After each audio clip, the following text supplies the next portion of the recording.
Welcome to Black Girls Theology, the talk show. I'm so happy that you all have tuned in tonight, and it is my prayer that you leave in thought as a process and bridge to action. Black Girls Theology aims to give women the permission to live out loud and find God while becoming their better selves in everyday scenarios. I do believe that the Black church is rich in tradition and history, and the Academy can lend a sound thought process to that. This talk show aims to lend sound conversation to bridging the gap between the church and the Academy.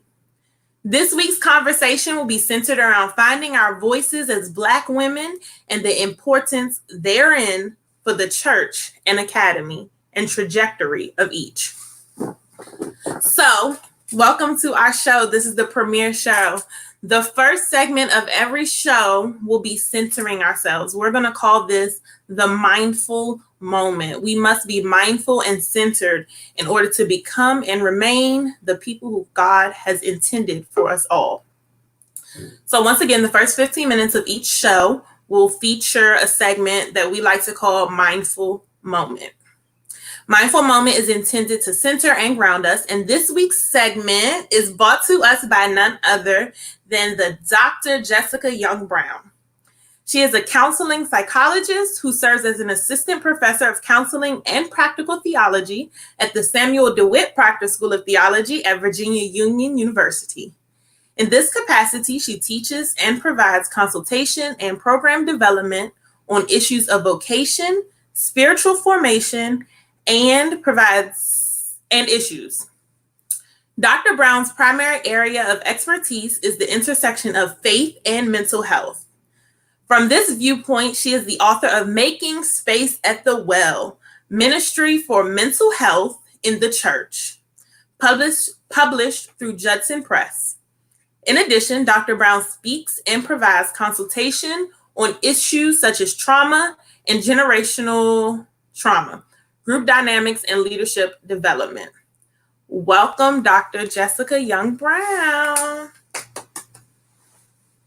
Hello. Thank you. I'm excited to be here, Erin. Thank you for joining us. So I want us to just kind of take a couple of minutes and center. For any of us who are even partially aware, it's been a tough week. It really has.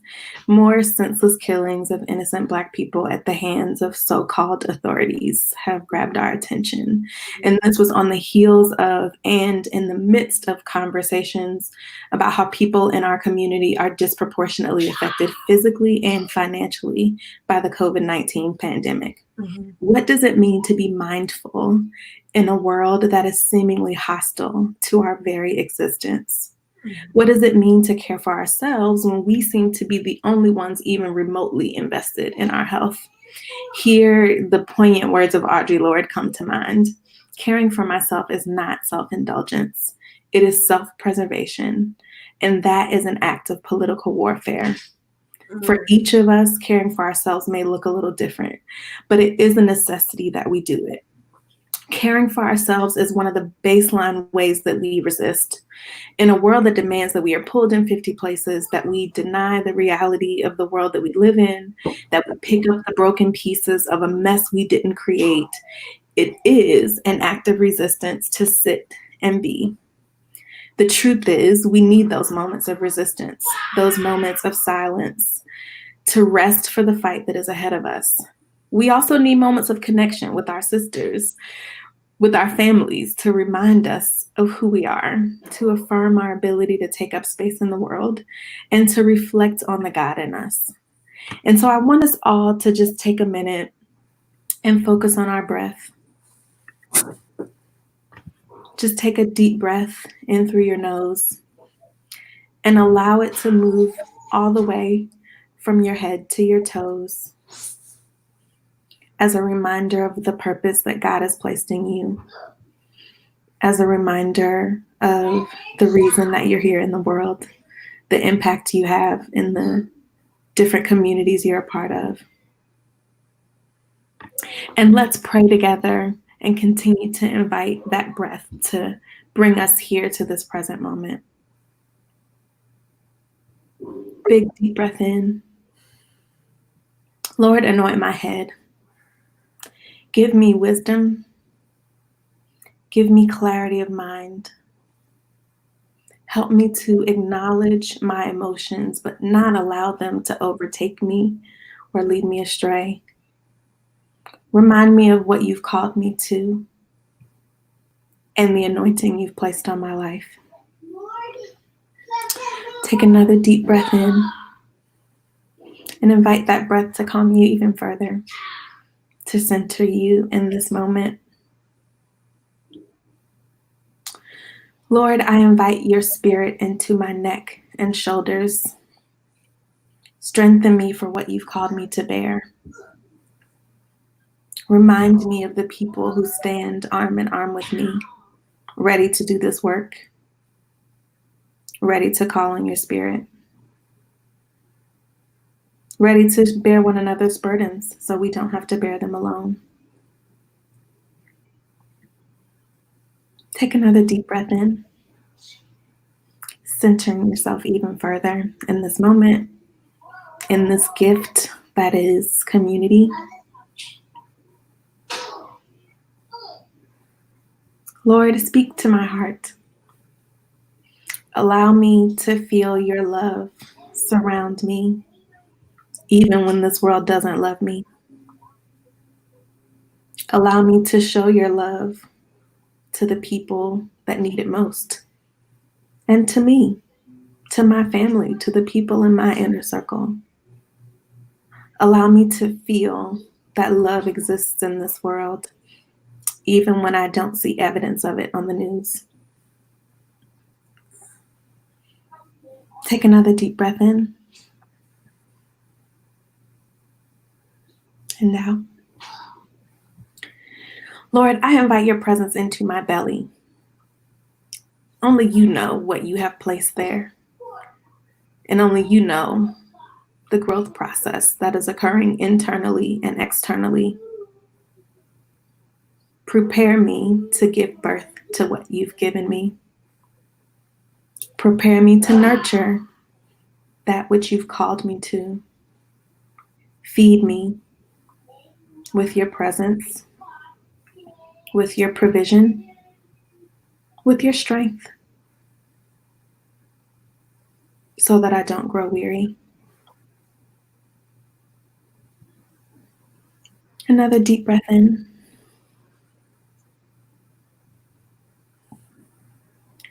Lord, activate and energize my legs.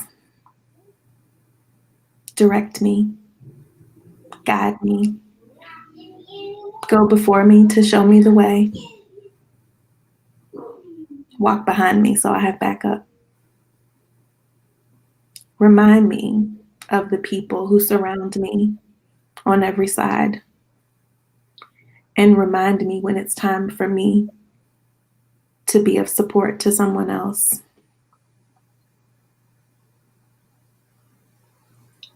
Another big, deep breath in and release. Lord, touch my feet. Anoint them. Guide them. Order my walking. And let my walking match my talking. Let what I say and what I do and what I feel align with your will for my life. Align with the values of the communities where I'm engaged. And align with what you've called me to. Amen. Amen. Thank you for centering us and for that mindful moment. Thank you. That was nice. I feel real zen. So very quickly, Dr. Brown, do you have for us, how can we keep in touch with you? How can we support you? Sure. So I'm on all the social media things at Dr. Jessica Brown. And you can also check out my website, drjessicabrown.com. All right. Awesome. Awesome. And you have a book. I do. Yes. Do you want to tell us very quickly about your book? Sure. So the book is essentially about mental health, particularly in the Black church. Okay. And what I do is talk about the culture of the Black church and how we take that into account when we really attend to people. Number one, people who might be experiencing mental illness, but also the reality that all of us have mental health that needs to be maintained, just like our physical health and spiritual health. And so we spend a lot of time with Jesus and the Samaritan woman at the well, really using Jesus as an example for what it means to be community, to allow our hands and feet to live out community, and to work against some of those human tendencies that might cause us to exclude rather than include. Mm. Well, thank you so much. I've read the book and I personally like it, and I appreciate the light that it sheds on mental health in the Black church. And I think starting to break down some of those stigmas that come along with it also. So support Dr. Jessica Young Brown in this book. It is an amazing book. And her website and information is below for you all to support that project. All right.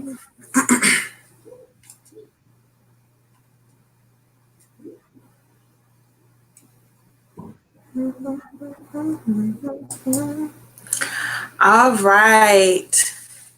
Now we are going to get into our interview with the Reverend Dr. Eboni Marshall Turman.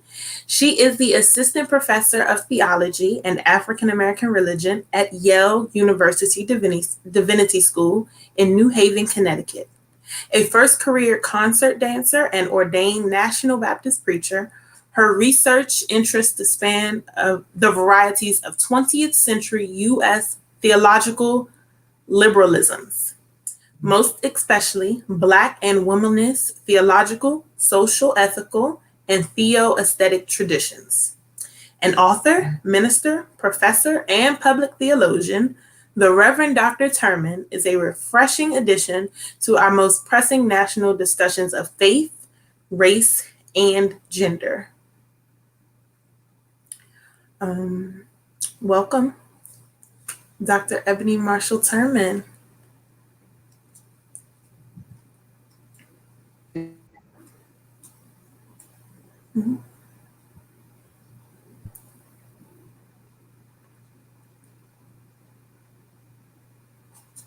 Okay. Hello. Hey. How are you? I'm great. I'm glad to be here. Thank you. The internet's a bit unstable, I think, on my end, so try to do the best I can.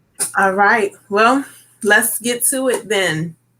So I'm so excited to have this conversation. Let's start with your work. So your work revolves around the critical discussion of and question of how churches and the world at large treat and oppress Black women, along with the dissemination of womanist theology. Whoa. How can we use this work to identify the importance of rediscovering and reclaiming our voices, especially as Black women?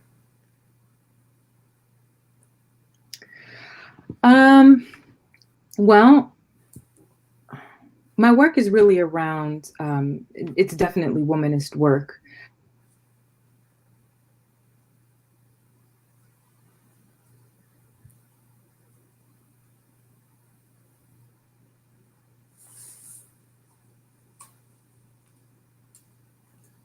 Can you hear me, Erin? Yes.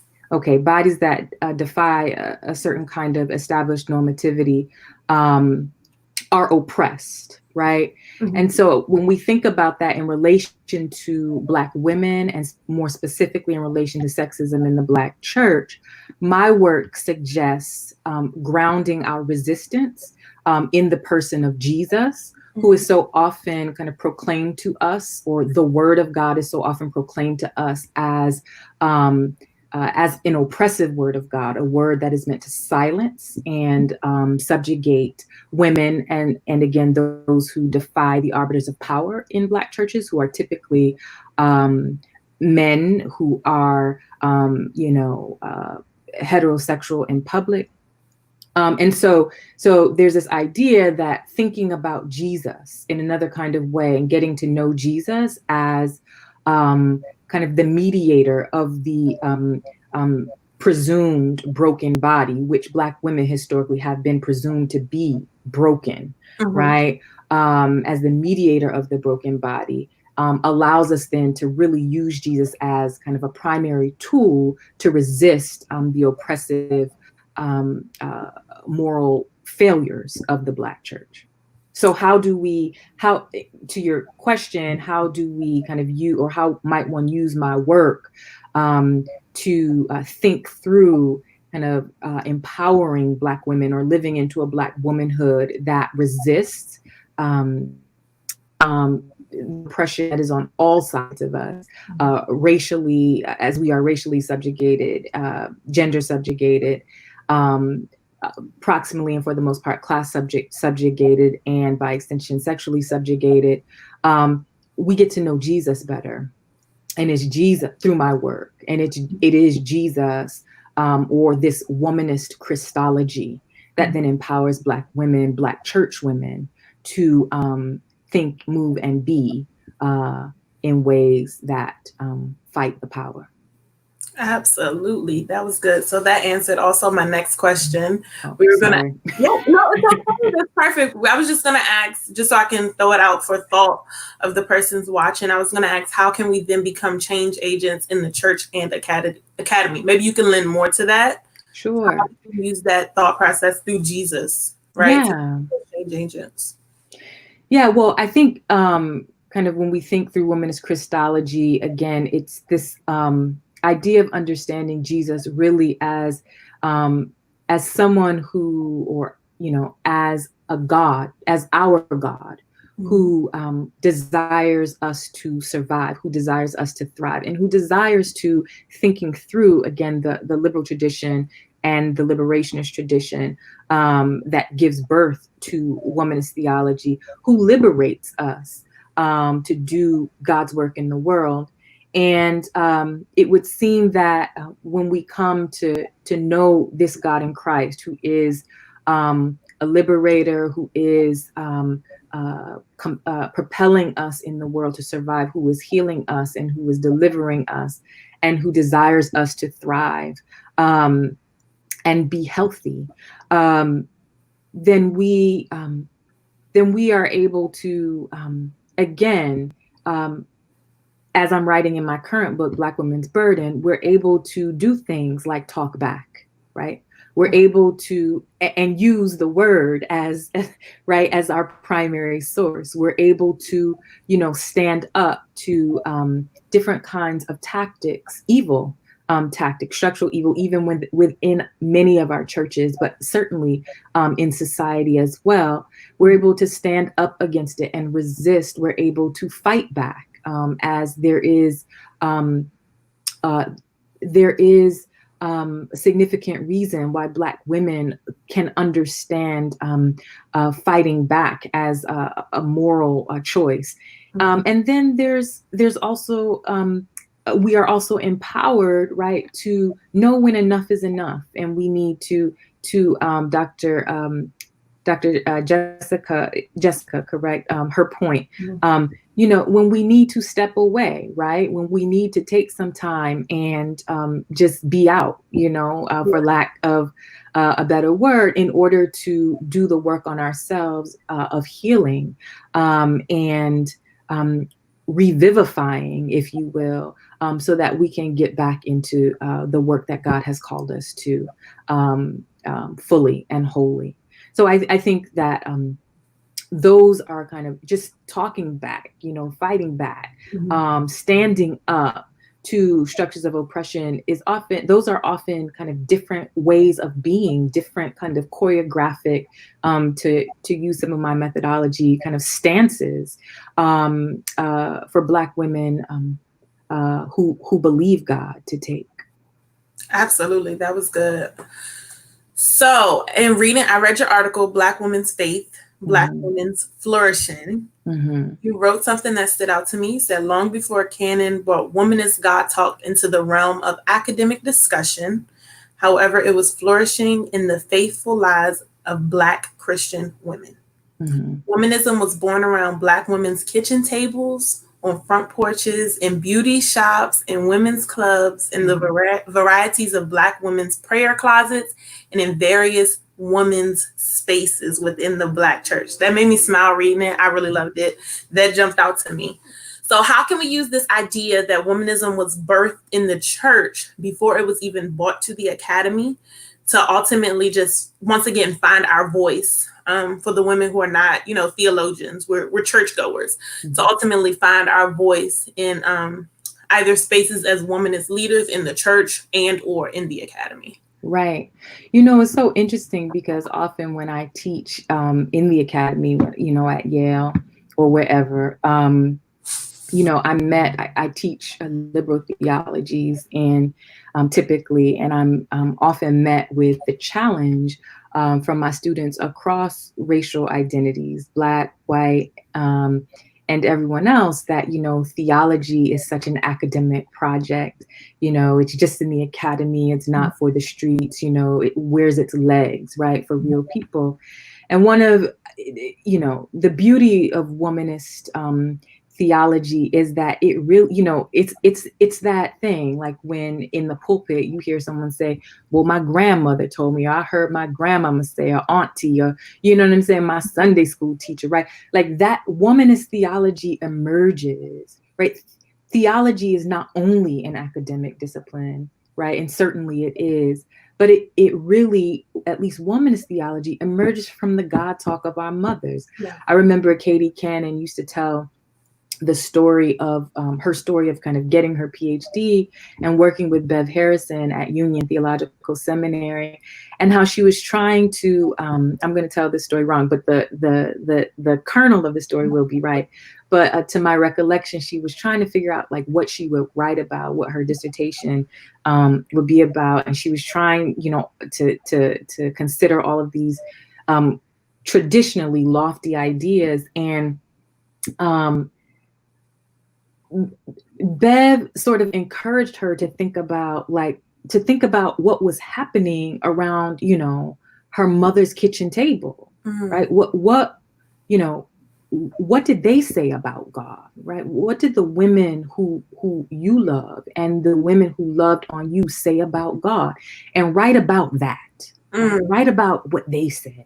Right? Because that's where the heart of Black women's theology really comes from. It comes from women who were not learned in the ways that we understand, as so-called academic elites, what learned is, right? But they were learned in the spirit, in ways that often as academics, and others, we can't even begin to approximate, right? But these women, not all of them, because some of them, had mess too, and you can be learned in the spirit and have mess, but they knew how to get a prayer through, right? Yeah. They knew how to get on their knees. They knew how to serve. They knew how to kind of allow kind of their faith to propel their walk in the world, and without the big language of systematics, right? And so don't get it twisted. You know what I'm saying? Like, yes, I stand in a classroom, but I know from whence I came, right? Yes. This is kind of the wisdom of Mama Nim, right? That I carry and that I translate in certain ways into an academic discourse, but that I also know how to tap into beyond the halls of academia, where, in my estimation, it matters most, which is why I have done my work in staying connected to the local church. Yeah, absolutely. So that is definitely a key of, right, staying authentic and remaining authentic and being who you are, and definitely picking up that voice like we were talking about before, and keeping that voice. That's super important, staying connected to your roots. So yeah, we are facing a challenge internally and externally, and it seems like one of our greatest fears linked to academic studies may be it said a fear linked to academic studies was a joke. It was turned into a joke that a young priest who took his Bible with him to Oxford to study theology, he said as a joke, he goes, "What do I do with it afterwards? Like, what do I do with it?" So, I mean, as much as we might want to say that that's a joke, I think that a lot of us in the current seminarians or academicians, right? We look at this thing where it seems as if theology is just for the academy, like you said, but if you know that the legs are actually in the church and theology doesn't stop at the academy. So as much as that may seem like a joke, I feel like as women, the statement is less of a joke and more of a reality, especially for us as Black women. So how can we affect the way that we work as Black women practitioners in this field, right? So how do we turn that into something a lot more practical than theorized? How do we turn kind of our academic work into actual practice? Yes. Yeah. So, to the joke that kind of initiated the question, I have my own joke. I remember, well, this is actually a rather regular occurrence when outside was open, but I remember one particular time, it was right after the massacre, the act of domestic terrorism on Mother Emanuel Church in South Carolina. I was asked to preach a service right here at a church here in my community. And while there, as we were preparing to mount the pulpit, I was introduced to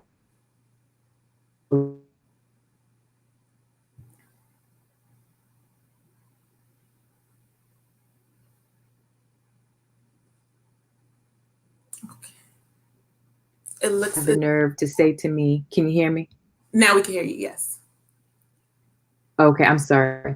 So I was introduced as a professor, and one of the preachers, of course, all of the preachers were men, says to me something like, I hope you can preach, because you've been in that cemetery, and I'm thinking, sir. Anyway, sir. So anyway, yes, there is this idea that there is a drastic disconnect between church and academy, and even more church, academy and society. And it's resonant to me. There was a recent conversation around like whether it wasn't really this, but I interpreted it as, should pastors have a PhD or a D-Min, and what kind of is the best avenue for those who desire to work primarily in the parish. And interesting conversation around that. What I, as a theologian who and an ethicist who is committed completely to both church and academy and society, right? Katie Ken, may God bless her, would talk often about the tridimensionality of town and gown, right? So we have church, academy, and society kind of always working in concert with one another. But I tell students all the time that seminary or divinity school is not going to teach you how to be a pastor, right? I think, and some may challenge me on this, but I think that the compulsion, the call, the spirit to pastor is a gift. I think what seminary does, all seminary does, is give you some tools. It gives you some tools, and it attempts to show you how to utilize these tools. And it's only when you actually leave seminary, right, that you actually get a real opportunity to determine whether the tools were helpful or not, right? Seminary does not, give you a special anointing. It gives you tools. And that matters, right? Having a toolbox, right? And knowing what to do with the tools to a certain extent is very, very critical for the work of ministry and for the work of building the kingdom in church and elsewhere. Because God has the whole world in God's hand. But I don't want to start preaching. But anyway, so this idea that your love of God and your faith dies in the seminary. I think it's just I think it's wrong. I don't think it has to be true. Number one, I think it's a bit wrong-headed, and I think it is premised on thinking about seminary as something that it really is not, right? Like seminary is not necessarily designed, at least the seminaries and divinity schools that I've worked in, to give you faith. Mm-hmm. Faith is a gift. Mm-hmm. Seminary is designed to give you tools to sharpen the faith. Yes. To sharpen the faith. It's just about giving tools. I'm giving tools. And one of the tools, right, is about helping. One of the tools that I give to my students is the capacity, right? Sharpening the capacity to actually think, as most people don't really know how to think, as we can see in this COVID-19 situation where folks acting like they don't like. Well, you can ask me a question about that if you want to know my perspective. This idea that so the tool that I give, that I offer, and it's up to students to take it, is critical thinking. Yes. And we need pastors who can think.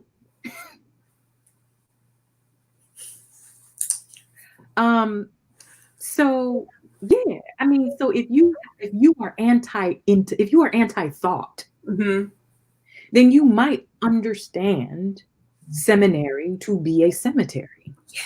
Mm. But our capacity to think and think deeply ought to be that which that stirs up the gift of the Spirit, that propels us in the faith, right? And in the witness for Christ, right? To think. I mean, that's why the word actually says study. So I think personally, I believe that there is a profound continuity between Athens and Jerusalem. And I think that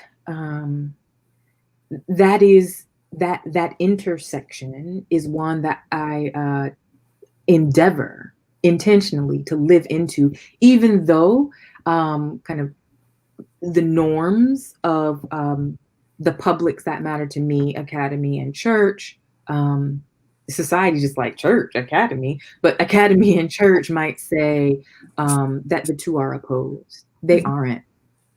And iron sharpens iron. Mm-hmm.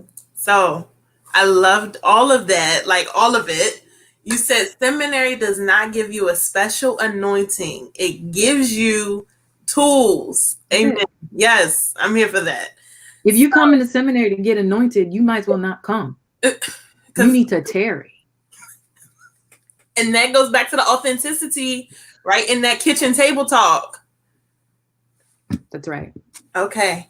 So before we end this interview, I would be remiss if I had a moment to sit down and talk with you and we did not touch briefly on what is going on in our society today with the lynching, the public lynching of Black bodies in America and beyond, literally, right?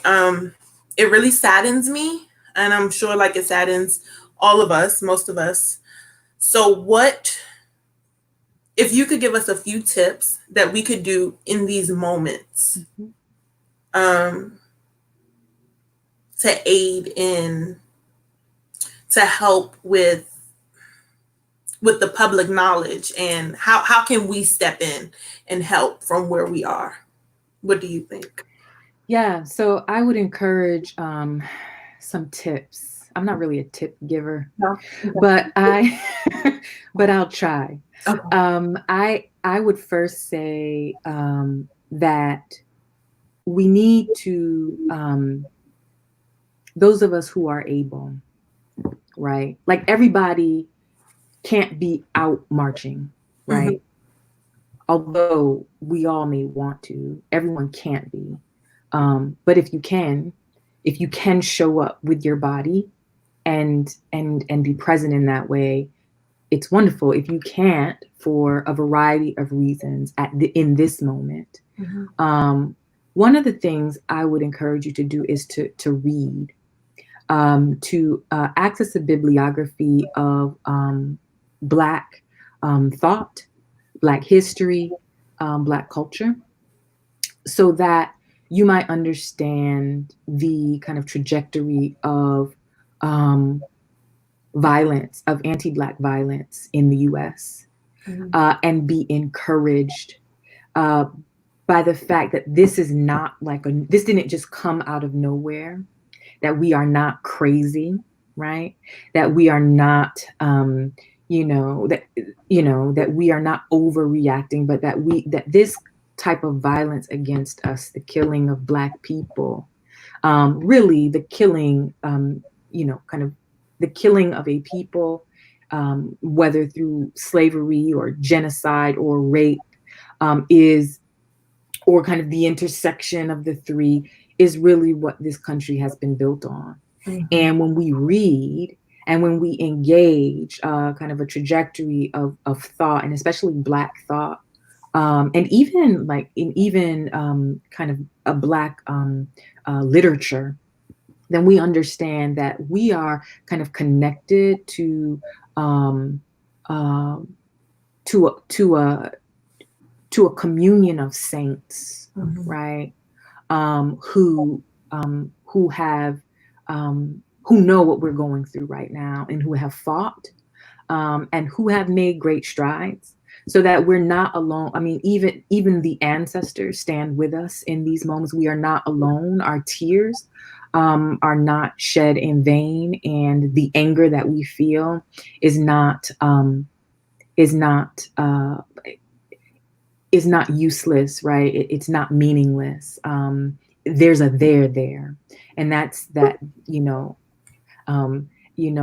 As Ella's song says, "Sweet Honey in the Rock," until the killing of Black men and women, Black folk, Black mother's son, is as important as the killing, of white man, white mother's sons. We who believe in freedom cannot rest, right? So we need to read that. We need to understand kind of the trajectory of this violence and what we are up against, and be encouraged by that history and that communion of saints that walks with us. And we can call the names, right? We can invoke the ancestors in that way, to stand in this moment when we just want to hang our heads, literally, and weep.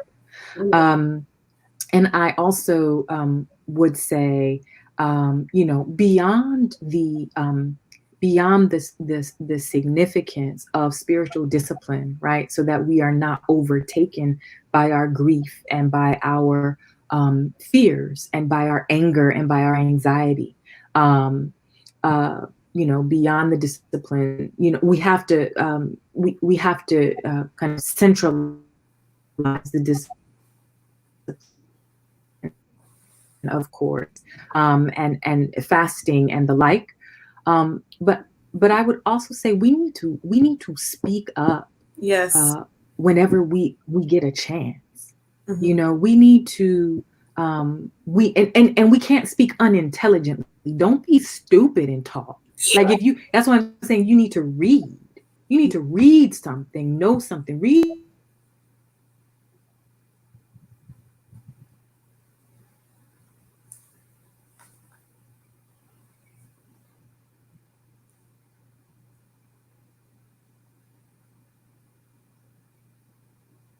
All right. We'll give her a few moments, the internet to come back.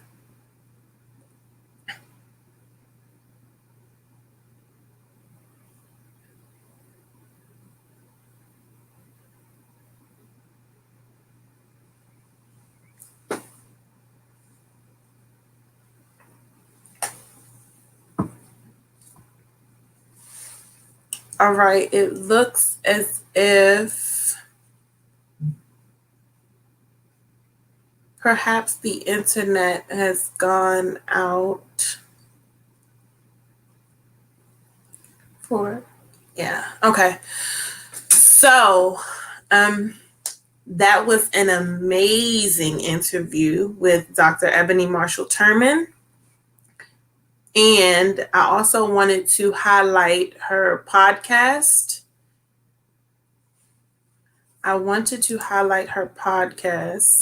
There we go. Black Women Think. Race, Gender, Religion with the Reverend Dr. Eboni Marshall Turman. You can subscribe to her podcast on Apple Store and Google Play.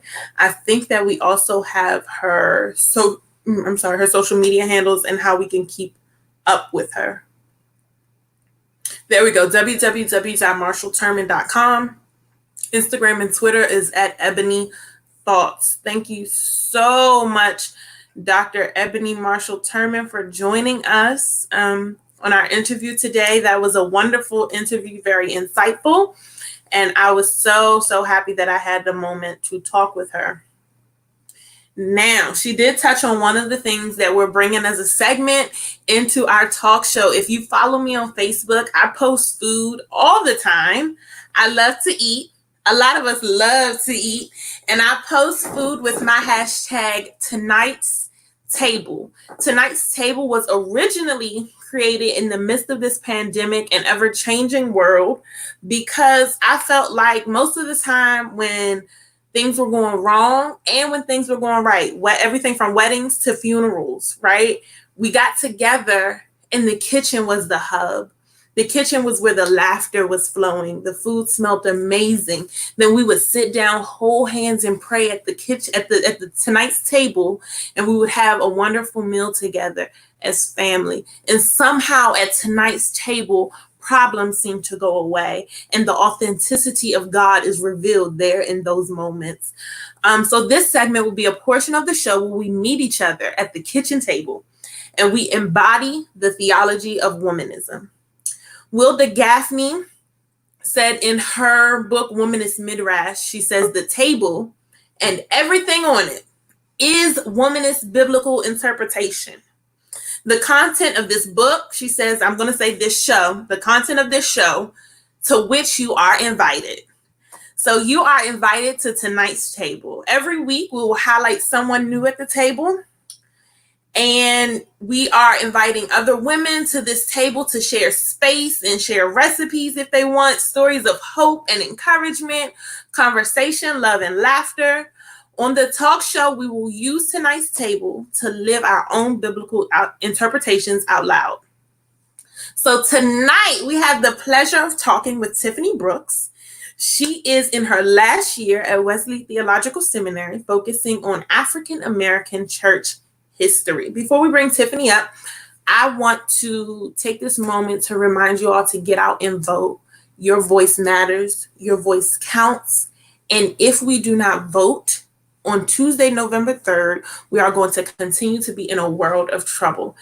And do not be dismayed. It is not just the president that we are voting about or voting on. We're voting on district attorney. We're voting on judges. We're voting on persons who work supposedly for the public sphere.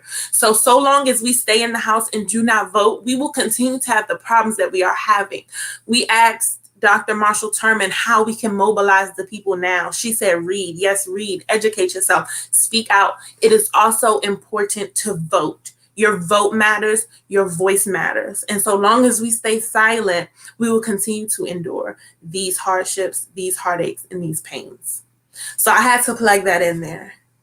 So without further ado, we have Dr. Is she back? No. Okay. Without further ado, we are going to go ahead and head to tonight's table. We're going to have some girl talk, some laughter, some love, and some living out loud. Hey, Tiffany. Hi. Sorry, I'm still on mute. How are you? I'm doing good. How are you? I'm wonderful. Welcome to tonight's table. We're in the kitchen. Hey, thank you for inviting me. I'm actually very hungry now that we I are know. thinking about it. I know, right? Well, I'm so excited because this segment has literally just come alive ever since the beginning of this pandemic, and I'm just posting my my food, right? So this Yeah. has literally come alive for me, and I really pray and I hope, and I feel like it's already here, but I just want this segment to be girlfriend time and real talk.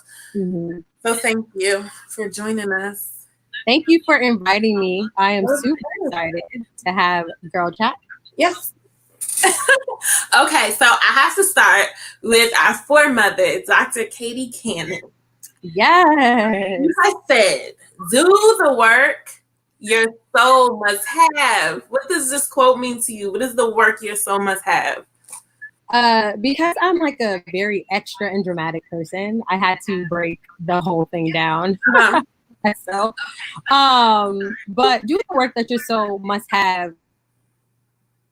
When I must have, I think about necessity. Something that is necessary to have, and I feel like we are always bombarded with so many things every day.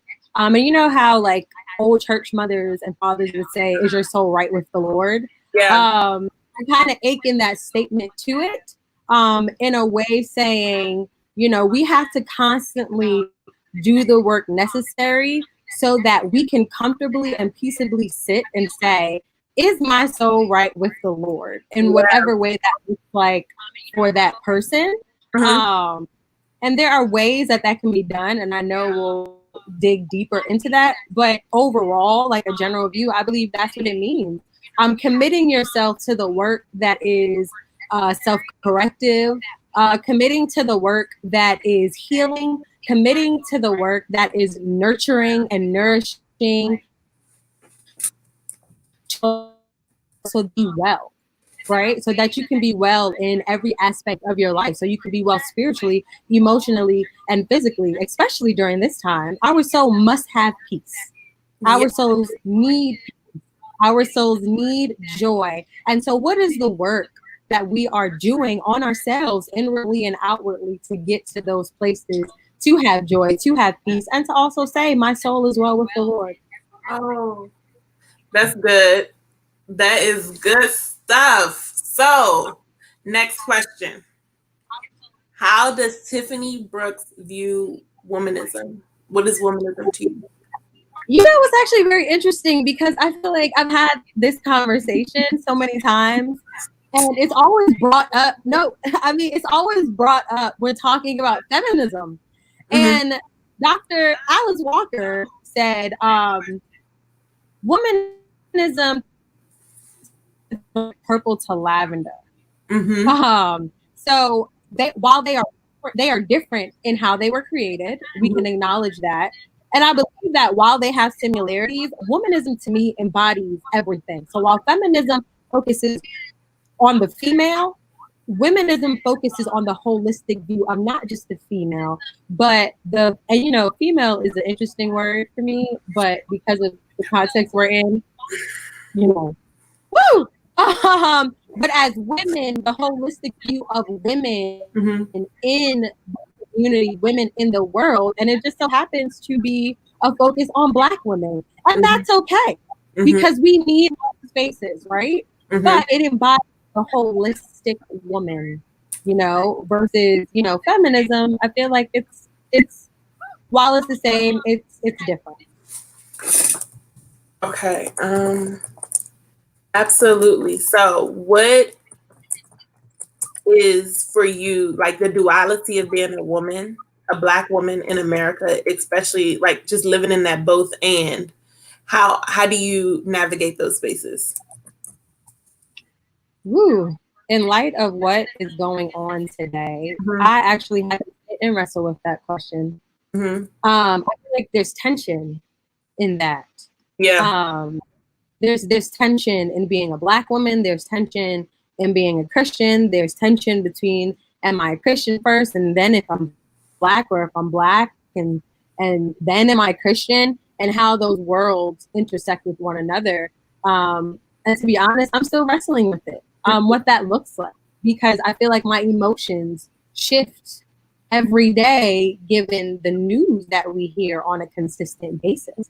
Like sometimes my views are not very Christian-like, whatever that means in today's world, because of the injustices that take place against Black and brown bodies, because of the injustices that take place on Black women. And I literally asked this question this morning. I was in my prayer and devotional, and it wasn't a question, but I was like, Lord, I know I wasn't created to fight white supremacy every single day.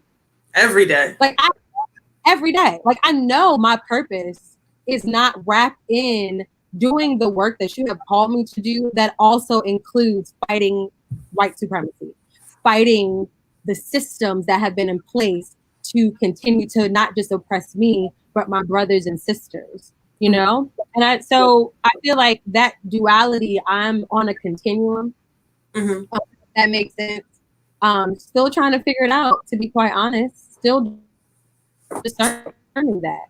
Absolutely. Be honest. Absolutely.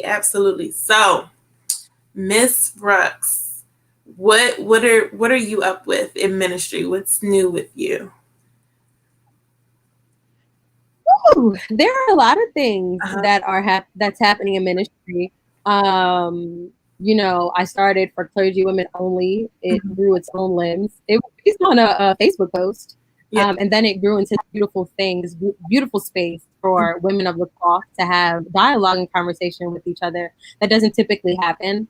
And I created it in a way where it's not focused on a person. So we'll never have flyers where there's a person on it or a person being highlighted.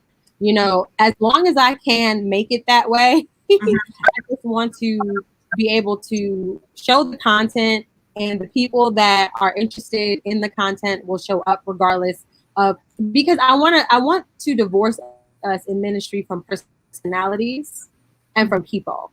I want us to start attaching ourselves to content and depth and girth of content. And so I created that space so people can feel comfortable and free without feeling like there's this competition or there's this necessity to show up here. Because, you know, some people show up in ministry just because of a certain person and not all the time because of the content that they're actually producing. And so we wanted to break down those walls. Outside of that, I am the young adult minister at my church. So that's looking differently as I help navigate this world with our young adults. I am also a young adult, so there's that tension there too. Navigating my soul and then helping those my age navigate their soul too. And then, you know, just in my everyday life, I feel like my life, I'm bivocational, but I feel like my is ministry. Even in the work that I do outside of the church building is what I would say. The work that I do is for the church all around, but outside of the church building, you know, working in the food justice space, working in nonprofit world, working in education. I saw someone posted that womanist work is daily. So I feel like every day I am engaged in womanist work. That is my ministry. Engaging in womanist work in different, you know, different atmospheres and environments. Absolutely. Well, this has been amazing, and I loved talking with you, and I'm grateful that you came to join me in my kitchen. Sorry for my background. It's completely dark. I don't know what happened. It's okay. So how can we keep up with you? Do we have a visual of for Clergy Women Only so people can see that? And then how do we keep up with you, Tiffany? So, you know, and this is so bad because I don't have a website. But if people want to keep up with me, they can find me on Instagram. My Instagram handle is SophisthaFunk from Outkast song, well, 2000 song that I heard off the Love Below album. People can also follow me on Facebook. Just my name, nothing crazy, no crazy names out here. You can just find me at Tiffany Brooks on Facebook and just follow me there. I'm trying to get my life together and create a website so people can just log on to those things. But seminary, life, everything, just everything. Yes. Well, I'm here with you, and we're both in our final years, and my prayers are with you as you finish it up. We are going to praise across the stage. I'm so excited. Listen, I might fall out. But I might just fall out. I've promised myself that I will not look for the exit sign in a garden. Although I am ready, I will not rush it, and I will continue to, as we say at the Samuel DeWitt Proctor School of Theology, trust the process. Woo, girl. They say that here at Wesley. But they say that. But, I'm still trying to just trust the process. I'm still working through it. I'm discerning it all. My God. Yes. It is both. I think once again with the duality, it's both beauty and pain. I think this year, my middle year, I battled with a lot of like painful soul work, but I went back for more, because it's like at the end of that soul work, right, there's liberation. So it's like it really took to get here, but I really like the outcome. So I think I'm going to do it again. Yes, I know that feeling. I'm like, you know what, this hurt so bad. Remember I told you earlier, I was supposed to graduate seminary like 5 times. But I think that the very special thing about seminary, like Dr. Turman said, was that it gives you tools, right? But you don't know that those tools would actually also be what you have to use for your soul, for your individual self-work. Because one thing that has happened for me in seminary is that when we entered and we did our I can't think of the term right now, but when we entered and we did our let's all meet and greet before classes start. One of the things I remember the Reverend Dr. Asa Lee saying was that we will endure a lot of unlearning. A lot of learning of the theologies and the practices and the thoughts and the perspectives that we have adopted from somewhere else our entire lives. And seminary comes to help us think, right? Critically think, but also critically think on our own. And so when we talk about the pain and the beauty of it, the pain is in the fact that you are literally deconstructing. You are deconstructing notions that you have adopted about yourself, the notions that you have adopted throughout the world, what you have adopted all around in your entire life. You are deconstructing those things and building those things back up. And the pain is now you have to flex the muscle and you have to do the work versus telling you what to believe and you running with it. Now it's you telling you with the work of the Lord, telling you what you believe. And you have to wrestle and sit in that. And you have to continuously ask the question of, is this what I believe? And if this is what I believe, can I fully explain why I believe it? And sometimes that's just the painful part, right? Trying to explain it. Like I was telling you earlier, I'm still discerning the duality between, being a Black woman, being in seminary, working in the world, and being a Christian, right? But that's the same work that takes place in seminary. You're kind of breaking down all of these things that you thought of yourself. And the beautiful part, like you were saying, is you come out so liberated and so free, and you want to go back for more because you're like, you know what? The freedom is greater than the pain that was endured to get to the freedom. Because once you're free, you can help liberate others so that they don't have to walk through the trenches or through painful moments, that there is a guide and there is a helping hand saying, hey, I've been there before, and let me help you walk hand in hand to help you get to this place of liberation so that we can stand Kofa model, right? Reaching back to the future. So it's the same concept, reaching back to help pull others along. Ooh, sorry. That was good. No, that's fine. That was good stuff. Good stuff.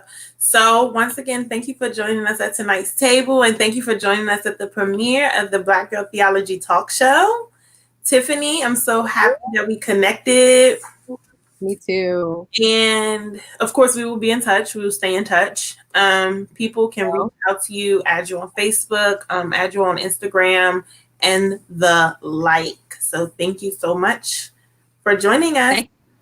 I want to say one last thing. Shameless plug, guys. Erin has a business where she is selling some really dope jewelry. This is what I received from her. So thank you. So I just got it today before we signed on. It's paparazzi. Yes. This necklace is dope. The earrings to match are dope. Yes. So before you head over to Blingin' with Sade, and get your jewelry, because she really has a lot of cute things. The material is good. This has turned into a commercial, but just in case you didn't see it, I had to say it for you. So thank you. You're welcome. Thank you. I will definitely be in touch. Yes, we will be in touch. Thank you again. Of course. See you. See ya. All right. Hello.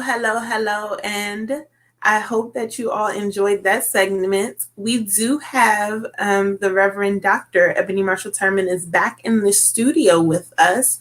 So we were going to bring her back up so that she could, so we can continue that last conversation and that last question. That was getting good.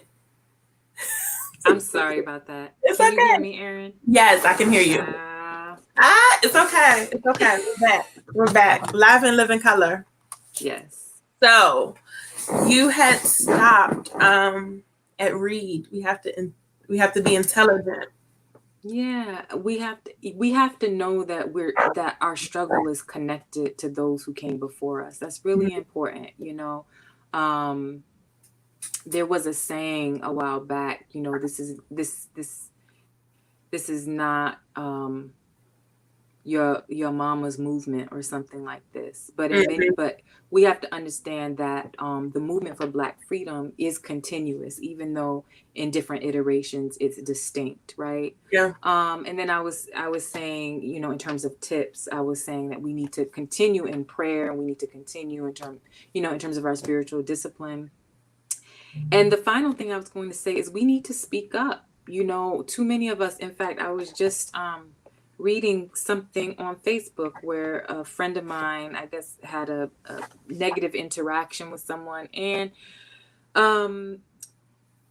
you know, she was telling her friends on Facebook, and someone said, you know, a couple of things you don't talk about if you want to keep friendships, you know, politics and religion. And I'm thinking, well, what kind of friend is that if you can't talk about politics and religion? You know, we have to speak up. We can't allow, in terms of white supremacy, white superiority, and anti-Blackness, we cannot continue to allow that stuff to go unchecked, right? Yeah. To just roll our eyes and walk away quietly. We have to call it out. In every circumstance. And, you know, perhaps, you know, it's not even perhaps, it is a time, as Malcolm said, for martyrs, right? They continue to kill us. They continue to despise our bodies and to destroy our lives, to actually suck away the breath of God that is in our bodies. You know, just this past week, right, we have been, or last 2 weeks, we've been alerted to the death of Ahmaud, you know, Arbery, the killing of Breonna Taylor, the lynching, actually of all of them, the lynching of George Floyd, and then Christopher Cooper in Central Park, and the attempted lynching there. I mean, we just can't. And that's not even the everyday stuff, like your neighbor acting out, or, you know what I'm saying? Or, you know, going to work, even though we're not really going there these days. But, you know, like the everyday battles, struggles that we are up against in the white supremacy that seeks to kill and destroy. So it is evil. And, you know, in terms of womanist work, it is what Dolores Williams might call demonarchy. We are up against the demonic.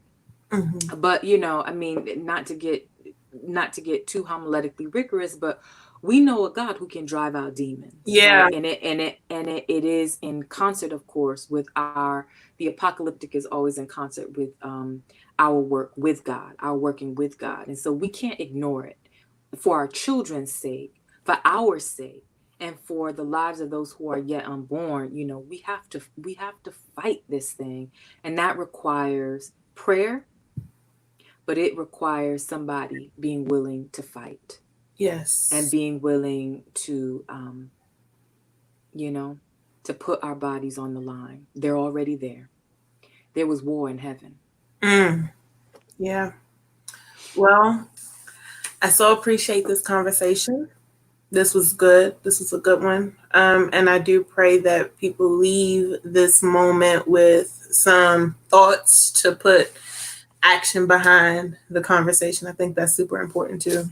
We can't keep having conversations and no one acts on anything.